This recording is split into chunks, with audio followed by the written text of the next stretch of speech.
और इस तरह के सुझाव भी अब चिंतन में ले लिए गए हैं। एम्बुलेंस की रेट का कल बताया था 10 किलोमीटर तक 250 रुपये और उसके बाद 20 रुपये प्रति किलोमीटर के हिसाब से शहर के अंदर होगा। ग्रामीण में 20 किलोमीटर तक 500 रुपये और उसके बाद 20 रुपये प्रति किलोमीटर होगा। और इसके बाद में जो वेंटिलेटर, ऑक्सीजन बेड आदि वाली रेट है वो अलग होगी। ये एम्बुलेंस का मूल रूप से क्राइटेरिया था। मुख्यमंत्री जी ने कल जो समीक्षा की थी उसमें गांवों पर विशेष ध्यान हम सने सने फोकस करते जा रहे हैं। हमारे जो वॉलंटियर हैं उनको भी आज मुख्यमंत्री जी स्वयं नीचे ग्रामीण अंचल तक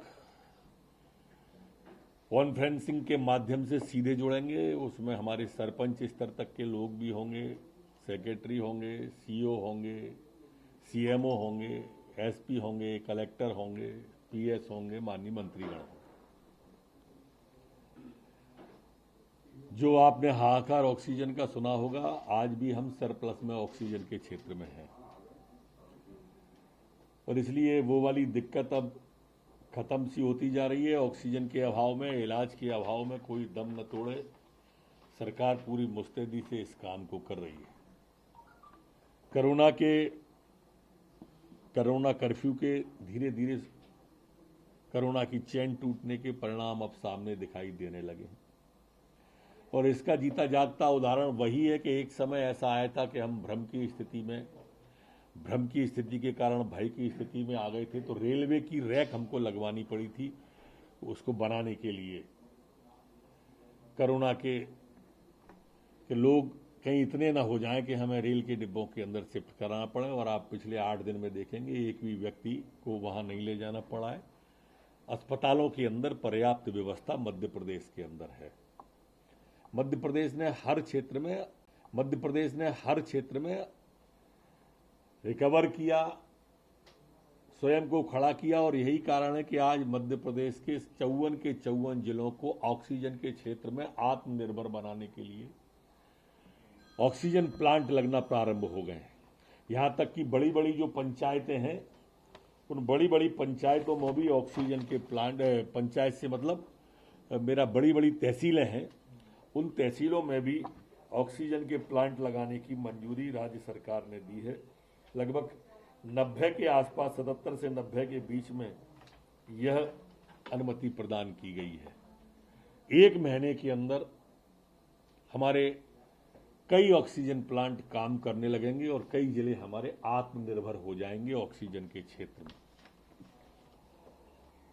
गरीबों के राशन मिले, कोई दिक्कत ना आए। जैसा राशन कहा गया है 3 महीने तक निःशुल्क, 2 महीने तक माननीय प्रधानमंत्री जी ने कहा है, ऐसे पर हेड 10 किलो राशन पर व्यक्ति को मिलेगा। परिवार में 5 लोग हैं तो 50 किलो राशन उसे मिलेगा, जो अपने आप में काफी राहत भरी बात है। जी कह रहे हैं कि उन्होंने निमंत्रण दिया है ममता बनर्जी को इंदौर आने का। पश्चिम बंगाल की जिस तरह की हिंसा आई है, जिस तरह से सेना के जवानों के, जिस तरह से भाजपा कार्यकर्ताओं के आगजनी, लूट, हत्या, बलात्कार, अब कमलनाथ जी का क्या कहूं। ये वही कमलनाथ जी हैं जो माननीय संजय गांधी जी के इमरजेंसी के साथी हैं। ये वही कमलनाथ जी हैं जिनका नाम 84 के दंगों में आ गया था। अभी भी शायद न्यायालय में विचाराधीन है कुछ मामला उसका। तो स्वाभाविक रूप से उनकी नेता ममता बनर्जी तो होंगी ही, इसलिए इंदौर और मध्य प्रदेश में बुला रहे हैं वो। राहुल जी की बात तो वो वैसे भी स्वयं नहीं मानते, इसलिए विकल्प को हो सकता है ढूंढ रहे हों वो, और उन्हें वो हिंसक प्रवृत्ति में कहीं विकल्प नजर आ रहा हो। साध्वी प्रज्ञा गोपाल सांसद ने एक ट्वीट किया है। उन्होंने कहा है पश्चिम बंगाल में जिस तरीके से सब हो रहा है वहां पर जैसे को तैसा देने की जरूरत है। आंशिक रूप से तो सहमत हूं ना उसकी बात से कि वहां पर जो कुछ हो रहा है वो अच्छा नहीं हो रहा है। चुनाव जीतना और हारना अलग बात है। हम भी कई स्टेटों में सरकार है और जीत रहे हैं और हार रहे हैं, लेकिन आपने हमारी जीत के बाद कहीं कोई हिंसा देखी क्या? ये किस मानसिकता की परिचायक है? कपिल सिब्बल ने कांग्रेस को अपनी समीक्षा करनी चाहिए बंगाल में या अन्य राज्यों में जो कांग्रेस की बुरी स्थिति हुई है उसको लेकर। कपिल सिब्बल का ये बयान तब आया है जब कांग्रेस जो है वो अपनी बार बार समीक्षा की बात कह रही है, परंतु इससे पहले 28 सांसदों ने भी G23 में है कपिल सिब्बल जी। कमलनाथ जी ममता जी की तो चर्चा कर रहे हैं, कांग्रेस की चिंता नहीं कर रहे। कमलनाथ जी भाजपा की तो चिंता करते हैं, कांग्रेस की चिंता नहीं करते। यही उनकी विशेषता है, वो जहां रहते हैं वहां को छोड़ के बाकी सबकी चिंता करते हैं। कांग्रेस आज मध्य प्रदेश में इस हाल में जो आ रही है वो इन्हीं की वजह से आ रही है। अब कपिल सिब्बल जी ने कौन सी गलत बात कही है आप सोचो। पश्चिम बंगाल में 00 आ गया और राहुल जी कह रहे थे आई एम हैप्पी यानी मी हैप्पी, क्या लिखा था वो ट्वीट पे। अब जहां पार्टी 44 से 0 पे आ जाए और अगला पूर्व राष्ट्रीय अध्यक्ष हैप्पी हो जाए, उस पार्टी का तो भगवान ही मालिक है। फिर हमसे कहेंगे कि हमने कहा था कि कांग्रेस मुक्त भारत। अब हमारा क्या दोष है? आसाम में कम हो गए, पश्चिम बंगाल में कम हो गए, केरल में कम हो गए, तमिलनाडु में कम हो गई कांग्रेस, पांडिचेरी में कम हो गई कांग्रेस, लेकिन उसके बाद भी अगर हैप्पी है तो रहे। हम क्या कर सकते हैं?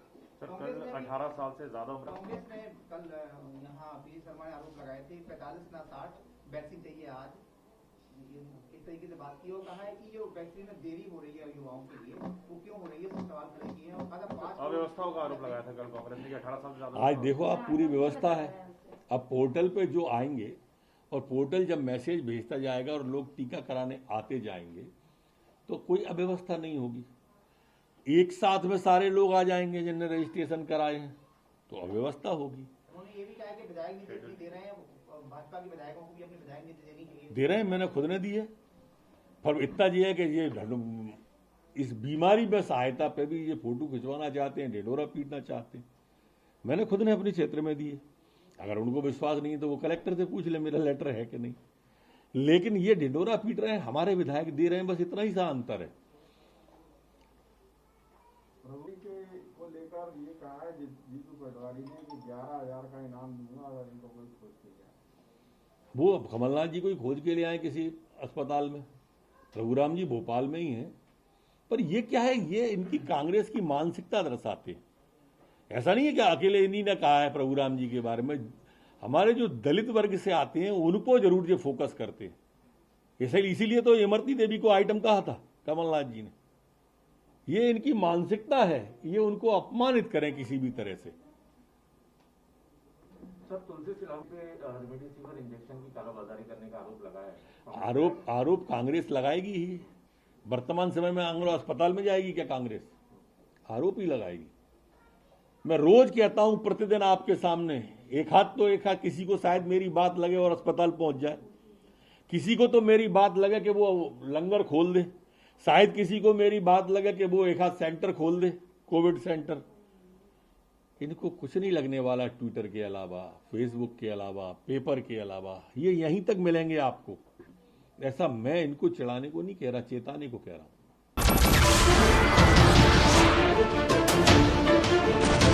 नमस्कार, मैं हूं मानक गुप्ता। अगर आपको हमारा ये वीडियो पसंद आया हो तो इसे लाइक और शेयर जरूर करें।